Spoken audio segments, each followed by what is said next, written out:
उत्तर प्रदेश सरकार में मंत्रिमंडल के मेरे सहयोगी उच्च शिक्षा मुख्यमंत्री श्री योगेंद्र उपाध्याय जी, कच्छ से यहां पर पधारे श्री महंत योगी देवनाथ जी,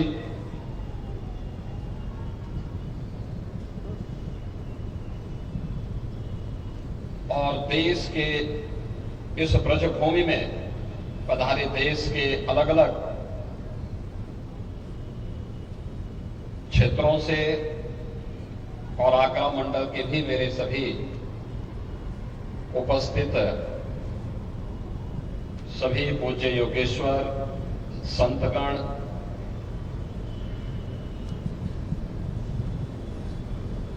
महाकुंभ के बाद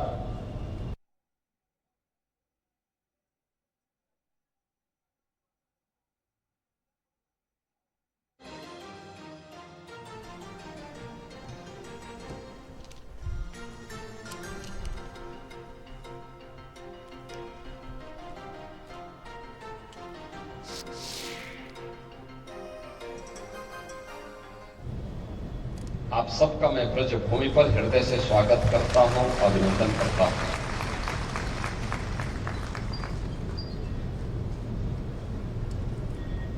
महाकुंभ की भव्यता और दिव्यता आप सबने देखी है।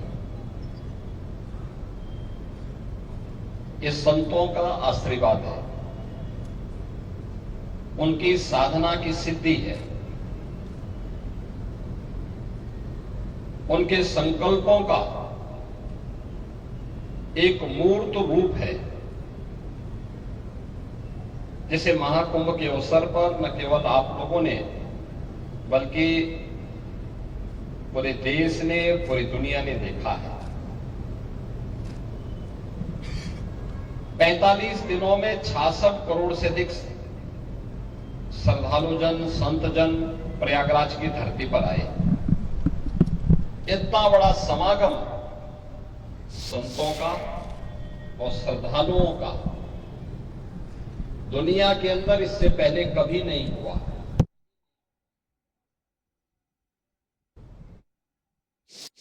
ये ताकत केवल सनातन धर्म में ही है। उसी सनातन धर्म को पुष्ट करने के लिए, मजबूत करने के लिए भारत की शैव परंपरा के एक प्रमुख पंथ के रूप में नाथ पंथ की अपना महत्वपूर्ण स्थान है। संप्रदाय से जुड़े हुए योगेश्वर अलग अलग उपपंथों के माध्यम से बृहत्तर भारत में आज भी सनातन धर्म के मूल्यों और आदर्शों के लिए अपने आप को समर्पित करके कार्य कर रहे हैं।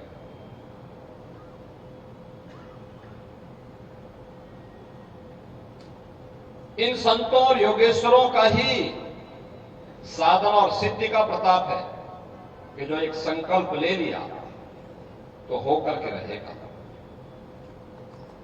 कुंभ हो या महाकुंभ हो,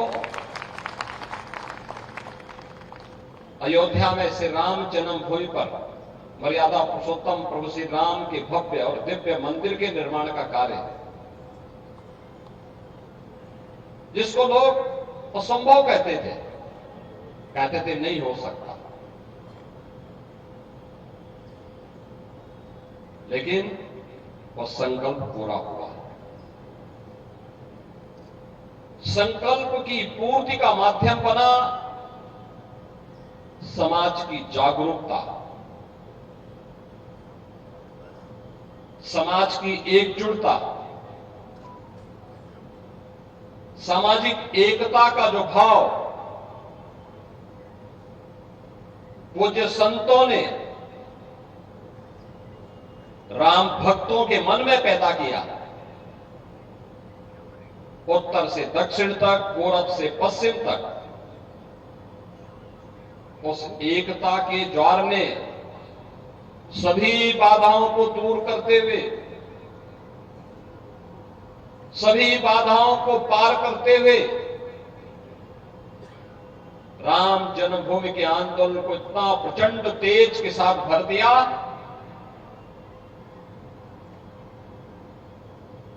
कि अंततः हर भारतवासी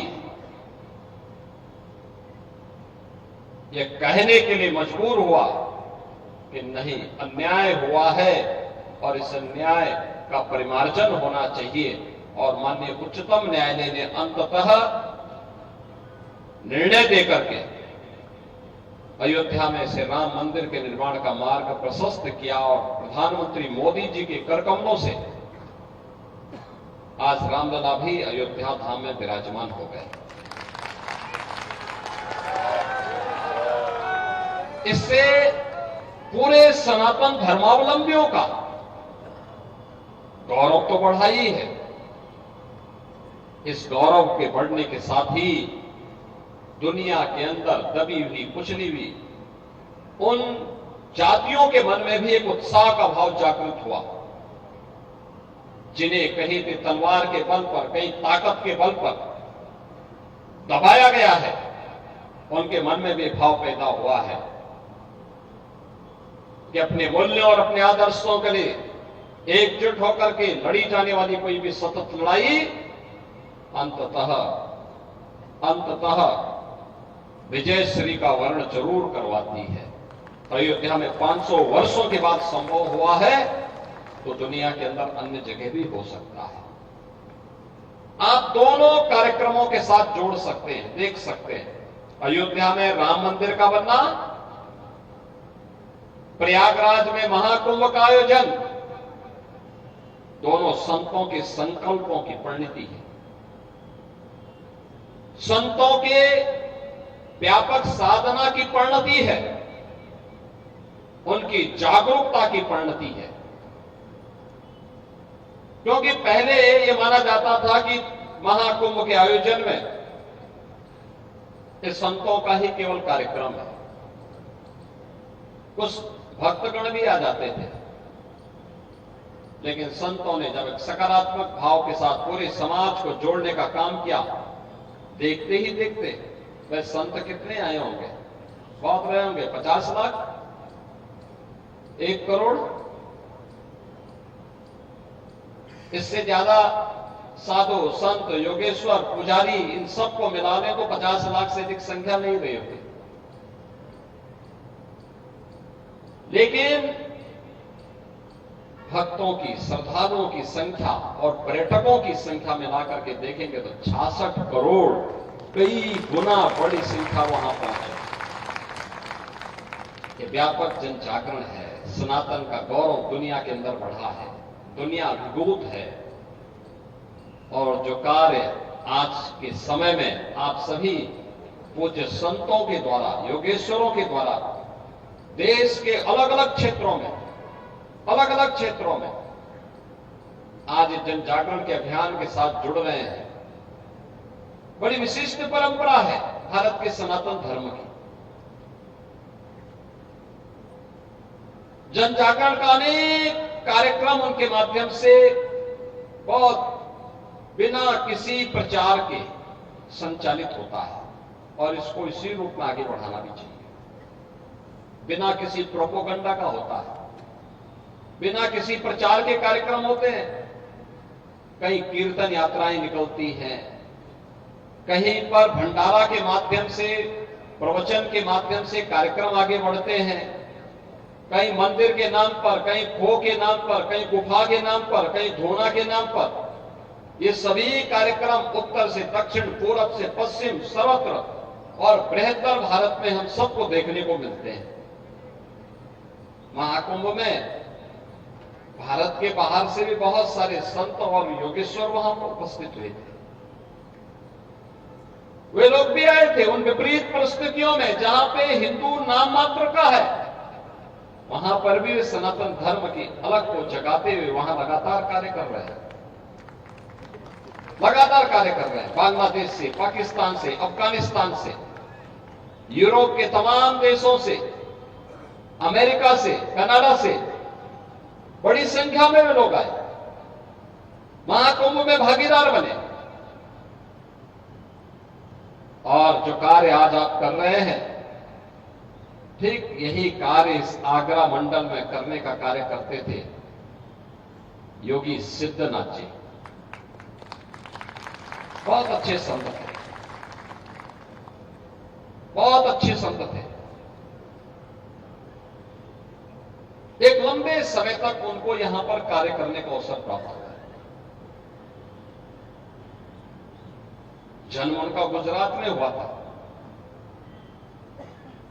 लेकिन अपने व्यवहार से, अपनी रचनात्मक गतिविधि से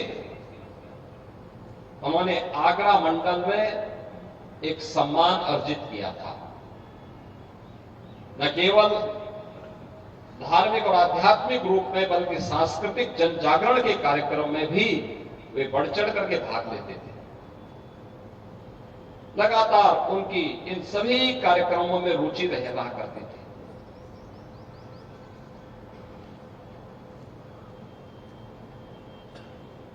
बहुत छोटी उम्र में ही देवयोग से ऐसी घटना घटित हुई कि वे हमारे बीच में नहीं रहे।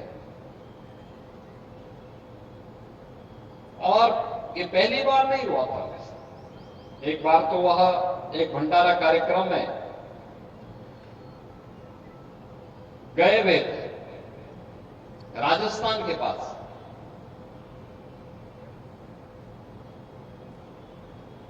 और उनकी गाड़ी आ रही थी, पीछे उनका वाहन पीछे से आ रहा था, मेरा वाहन आगे जा चुका था। मैं जब एक स्थान पर मैं इंतजार कर रहा था उनका, तब तक पीछे से मुझे एक सज्जन ने जानकारी दी कि पीछे एक गाड़ी पलट गई है। मैं अपनी गाड़ी को लेकर के गया, देखा मैंने कि लोग घायल अवस्था में थे, काफी घायल हुए थे, उनका उपचार हुआ, ठीक हो गए थे। लेकिन उसके उपरांत फिर आगरा में ही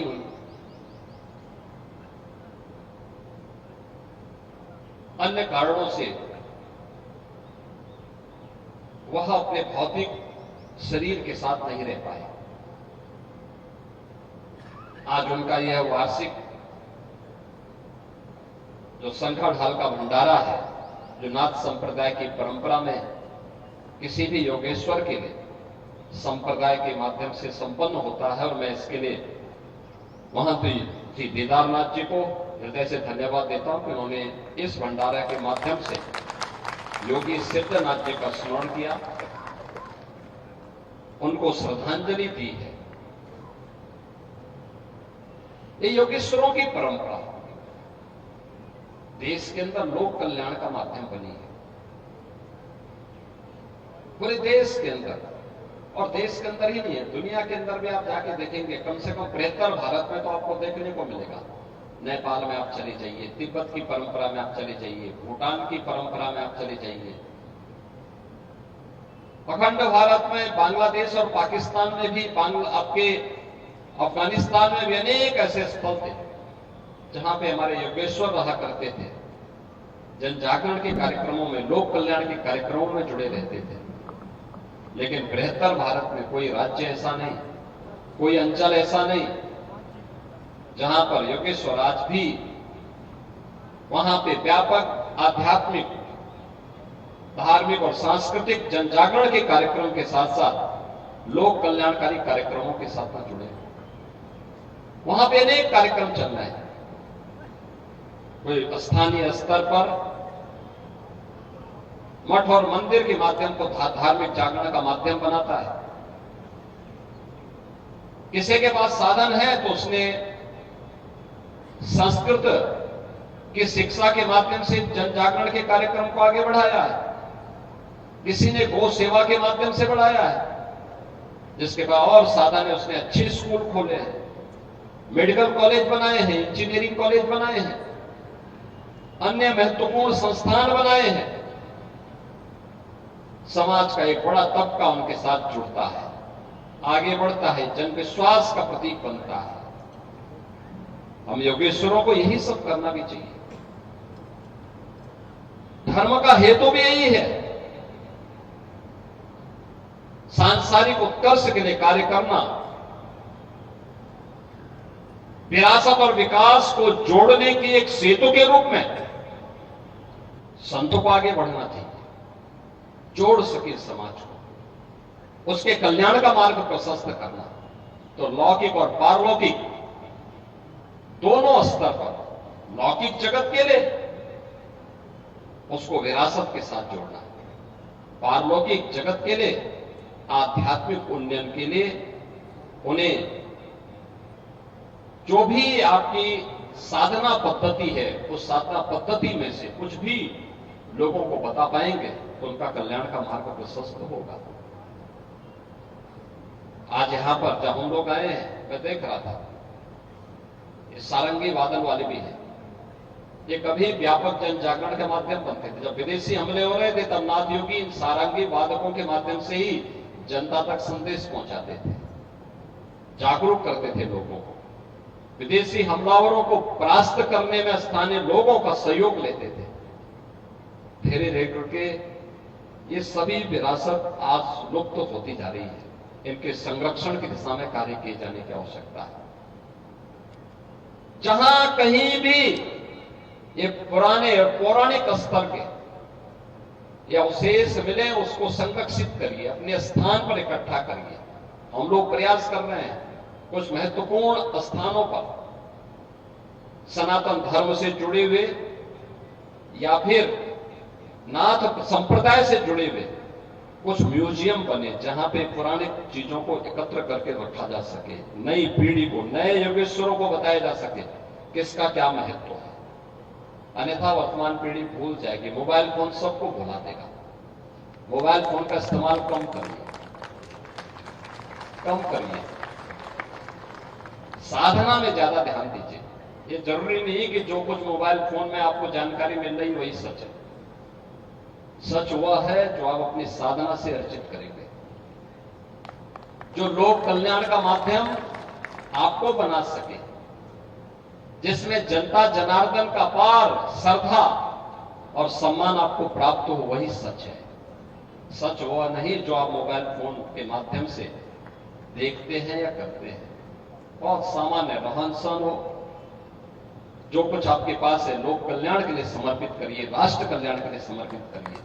और याद रखना, हम सभी संतों को इस बात का स्मरण रखना होगा, हमारा पंथ हो, संप्रदाय हो, कोई भी मत हो, कोई भी उपासना विधि हो, वह तभी सुरक्षित है जब सनातन धर्म सुरक्षित है। जो कुछ भी हो,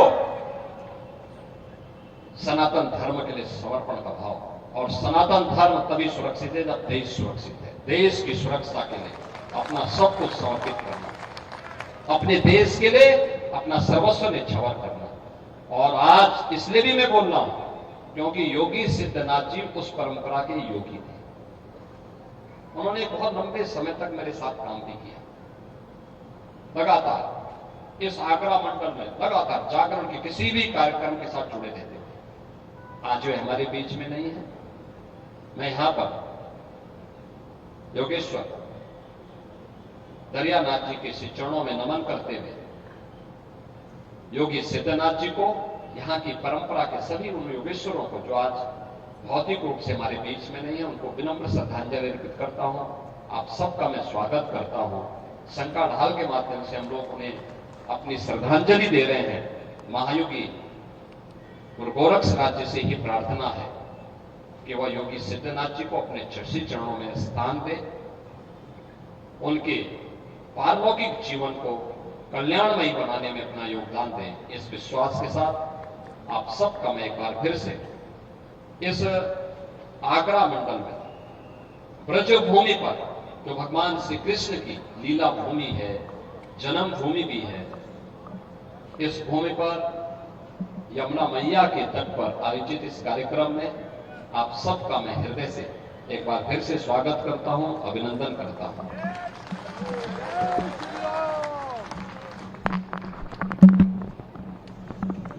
यहां पर संपूर्ण भारतवर्ष से पधारे नाथ